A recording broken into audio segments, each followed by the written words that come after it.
ಇನ್ನು ಚಿಕ್ಕಬಳ್ಳಾಪುರ ಕ್ಷೇತ್ರಕ್ಕೆ ಸುಧಾಕರ್ ಅಭ್ಯರ್ಥಿ ಆಗ್ತೀವಿ ಎಂದು ಅವರೇ ಹೇಳಿಕೆಯನ್ನು ಕೊಟ್ಟಿದ್ರು. ಈ ಹೇಳಿಕೆ ವಿರುದ್ಧ ಬಿ.ವೈ. ವಿಜೇಂದ್ರ ಪ್ರತಿಕ್ರಿಯೆಯನ್ನು ಕೊಟ್ಟಿದ್ದಾರೆ, ಮಾತನಾಡಿದ್ದಾರೆ. ಯಾವುದೇ ಲೋಕಸಭಾ ಕ್ಷೇತ್ರಕ್ಕೆ ಅಭ್ಯರ್ಥಿ ಫೈನಲ್ ಇನ್ನೂ ಆಗಿಲ್ಲ. ಬಿಜೆಪಿಯಿಂದ ಯಾವುದೇ ಅಭ್ಯರ್ಥಿ ಅಂತಿಮ ಆಗಿಲ್ಲ. ಯಾರು ಅಭ್ಯರ್ಥಿ ಆಗಬೇಕು ಅಂತ ನಾವು ತೀರ್ಮಾನ ಮಾಡೋದಲ್ಲ, ವರಿಷ್ಠರು ತೀರ್ಮಾನ ಮಾಡ್ತಾರೆ. ಕಾರ್ಯಕರ್ತರ ಅಭಿಪ್ರಾಯವನ್ನು ಪಡೆದು ತೀರ್ಮಾನ ಮಾಡ್ತೀವಿ ಅಂತ ಬಿ.ವೈ. ವಿಜೇಂದ್ರ ಹೇಳಿದ್ದಾರೆ.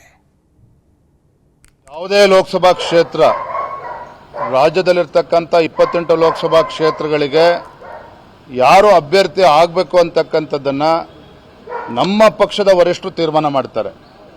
ಮತ್ತೊಮ್ಮೆ ಹೇಳ್ತಾನೆ, ರಾಜ್ಯದ 28 ಲೋಕಸಭಾ ಕ್ಷೇತ್ರದಲ್ಲಿ ಯಾರೇ ಅಭ್ಯರ್ಥಿ ಆಗಬೇಕು ಅಂದರೂ ಸಹ ನಮ್ಮ ಭಾರತೀಯ ಜನತಾ ಪಾರ್ಟಿಯ ವರಿಷ್ಠರು ತೀರ್ಮಾನ ಮಾಡ್ತಾರೆ. ಕಾರ್ಯಕರ್ತರ ಅಭಿಪ್ರಾಯವನ್ನು ಪಡೆದುಕೊಂಡು ಕಾರ್ಯಕರ್ತರ ಅಭಿಪ್ರಾಯದ ಮೇರೆಗೆ ಸೂಕ್ತ ಅಭ್ಯರ್ಥಿನ ಘೋಷಣೆ ಮಾಡ್ತಾರೆ. ಯಾವುದೇ ಲೋಕಸಭಾ ಕ್ಷೇತ್ರ ರಾಜ್ಯದಲ್ಲಿರ್ತಕ್ಕಂಥ 28 ಲೋಕಸಭಾ ಕ್ಷೇತ್ರಗಳಿಗೆ ಯಾರು ಅಭ್ಯರ್ಥಿ ಆಗಬೇಕು ಅಂತಕ್ಕಂಥದ್ದನ್ನು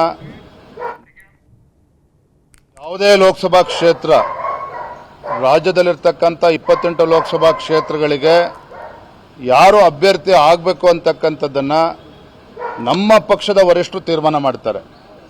ಮತ್ತೊಮ್ಮೆ ಹೇಳ್ತಾನೆ, ರಾಜ್ಯದ 28 ಲೋಕಸಭಾ ಕ್ಷೇತ್ರದಲ್ಲಿ ಯಾರೇ ಅಭ್ಯರ್ಥಿ ಆಗಬೇಕು ಅಂದರೂ ಸಹ ನಮ್ಮ ಭಾರತೀಯ ಜನತಾ ಪಾರ್ಟಿಯ ವರಿಷ್ಠರು ತೀರ್ಮಾನ ಮಾಡ್ತಾರೆ.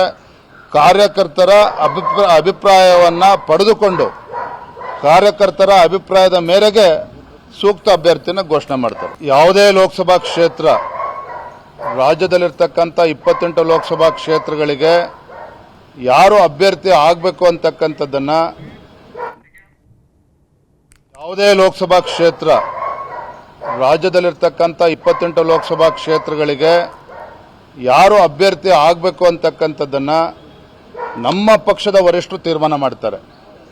ಮತ್ತೊಮ್ಮೆ ಹೇಳ್ತಾನೆ, ರಾಜ್ಯದ 28 ಲೋಕಸಭಾ ಕ್ಷೇತ್ರದಲ್ಲಿ ಯಾರೇ ಅಭ್ಯರ್ಥಿ ಆಗಬೇಕು ಅಂದರೂ ಸಹ ನಮ್ಮ ಭಾರತೀಯ ಜನತಾ ಪಾರ್ಟಿಯ ವರಿಷ್ಠರು ತೀರ್ಮಾನ ಮಾಡ್ತಾರೆ. ಕಾರ್ಯಕರ್ತರ ಅಭಿಪ್ರಾಯವನ್ನು ಪಡೆದುಕೊಂಡು ಕಾರ್ಯಕರ್ತರ ಅಭಿಪ್ರಾಯದ ಮೇರೆಗೆ ಸೂಕ್ತ ಅಭ್ಯರ್ಥಿನ ಘೋಷಣೆ ಮಾಡ್ತಾರೆ. ಯಾವುದೇ ಲೋಕಸಭಾ ಕ್ಷೇತ್ರ ರಾಜ್ಯದಲ್ಲಿರ್ತಕ್ಕಂಥ 28 ಲೋಕಸಭಾ ಕ್ಷೇತ್ರಗಳಿಗೆ ಯಾರು ಅಭ್ಯರ್ಥಿ ಆಗಬೇಕು ಅಂತಕ್ಕಂಥದ್ದನ್ನು ಅನುಕ್ಷಣದ ಸುದ್ದಿಗಳಿಗಾಗಿ ವಿಸ್ತಾರ ನ್ಯೂಸ್ ಯೂಟ್ಯೂಬ್ ಚಾನೆಲ್ ಸಬ್ಸ್ಕ್ರೈಬ್ ಮಾಡಿ. ಹೊಸ ಸುದ್ದಿಗಳ ನೋಟಿಫಿಕೇಶನ್ಗಾಗಿ ಬೆಲ್ ಐಕಾನ್ ಕ್ಲಿಕ್ ಮಾಡಿ. ಲೇಟೆಸ್ಟ್ ಅಪ್ಡೇಟ್ಸ್ಗಾಗಿ www.vistaranews.com ವೆಬ್ಸೈಟ್ಗೆ ವಿಸಿಟ್ ಮಾಡಿ. ಅಂಗೈಯಲ್ಲೇ ಜಗತ್ತಿನ ಸುದ್ದಿ ತಿಳಿಯಲು ವಿಸ್ತಾರ ನ್ಯೂಸ್ ಕನ್ನಡ ಆಪ್ ಡೌನ್ಲೋಡ್ ಮಾಡಿ.